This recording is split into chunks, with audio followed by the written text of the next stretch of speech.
2024 will be the year for gold. I'll explain how gold's price could reach an all-time high next year as we explore.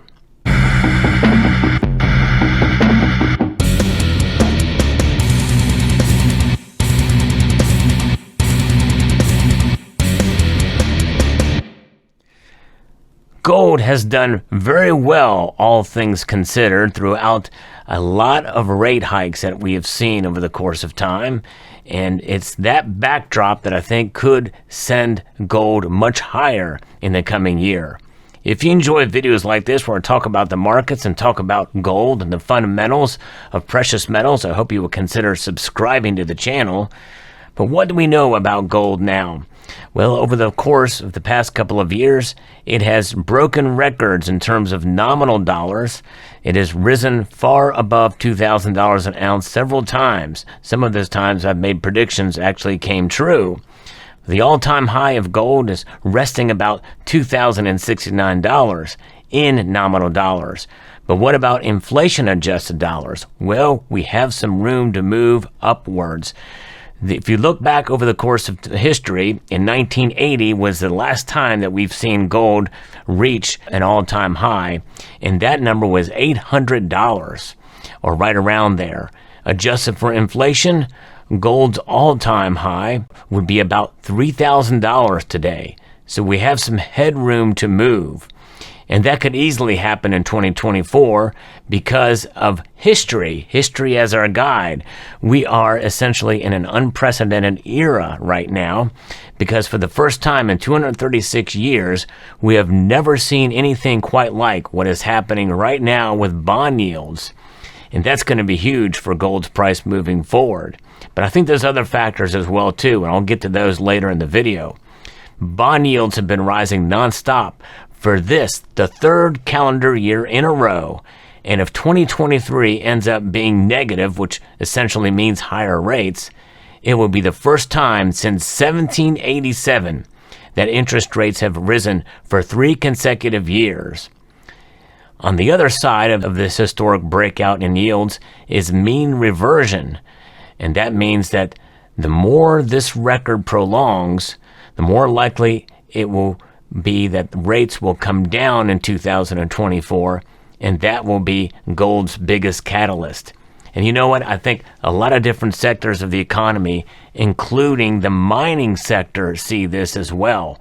That's why I want to talk to you a little bit about the most exciting project that I think I've ever covered on this channel, and that is our sponsor, West Red Lake Gold Mines, with the ticker symbol WRLGF.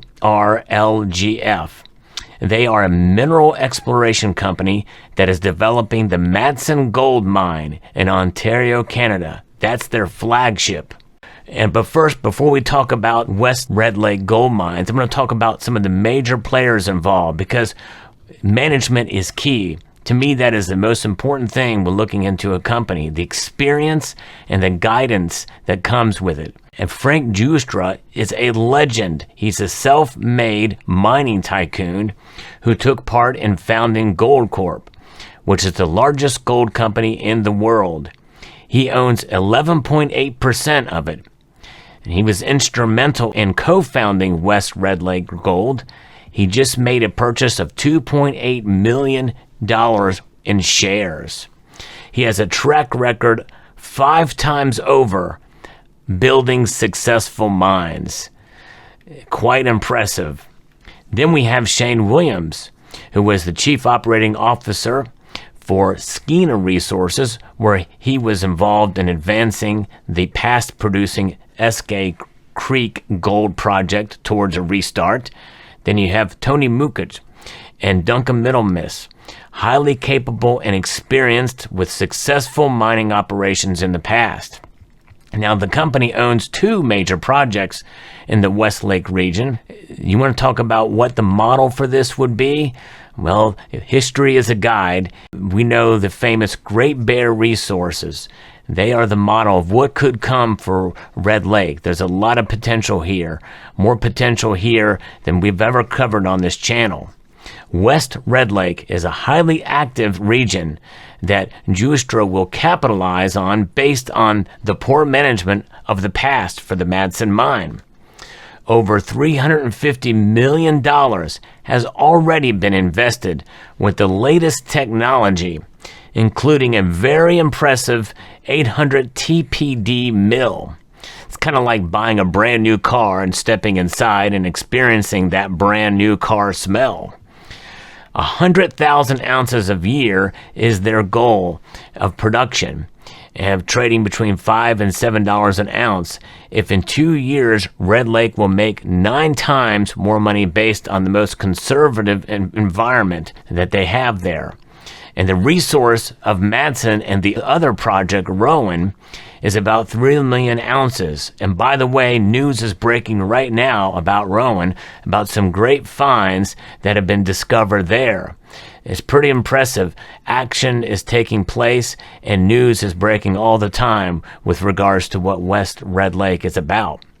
Now, what about the ownership of the company? Well, you have it spread out. Institutional ownership is key in positions like this and companies like this. Sprott Resource Lending owns about a quarter of the company.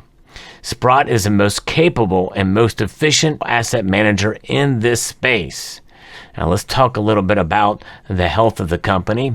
The market cap is about $66 million. Well, the previous owner reached a market cap of $1 billion before they were set for operations.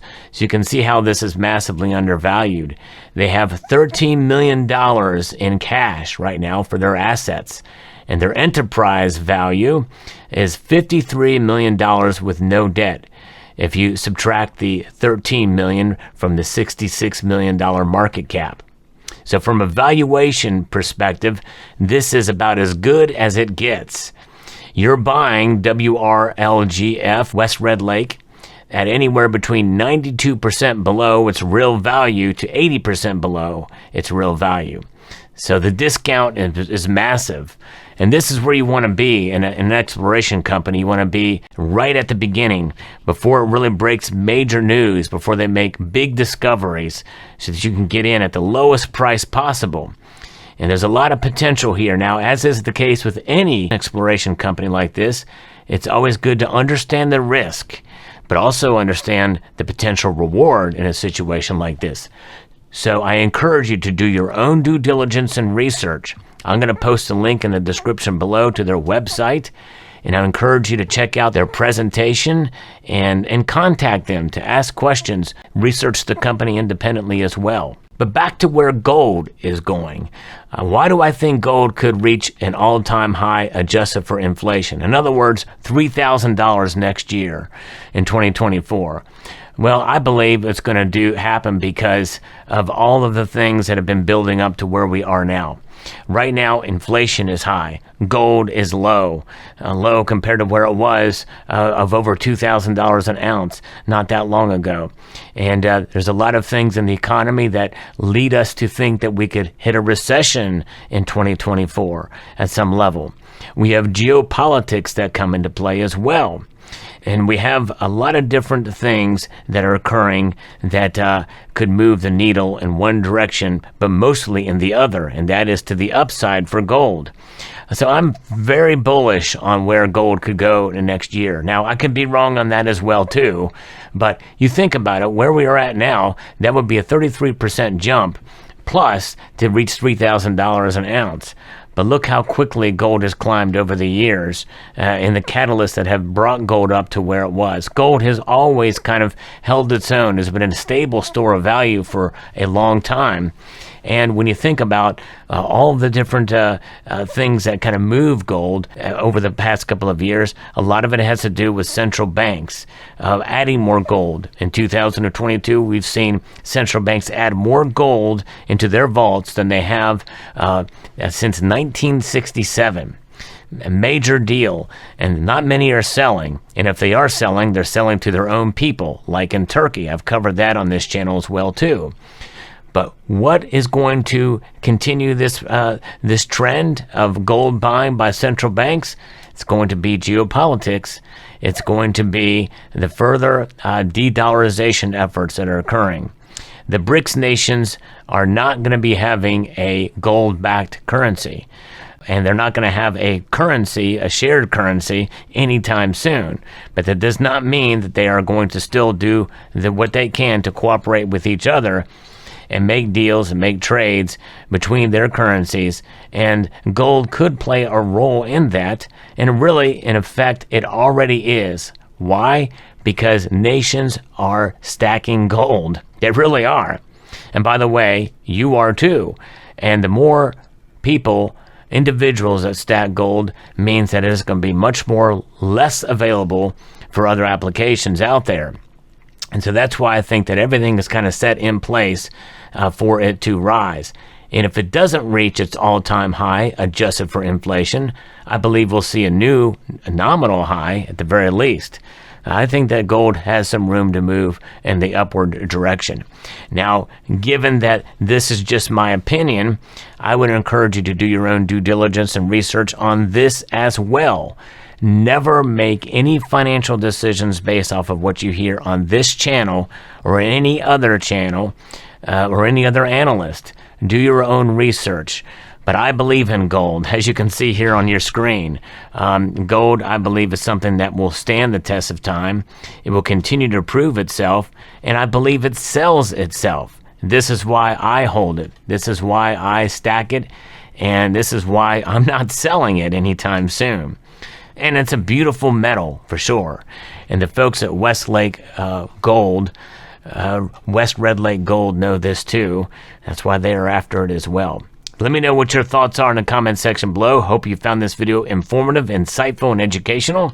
I'd like to extend a multitude of gratitude to you all for watching, and to encourage you to please rate, share, comment, and subscribe.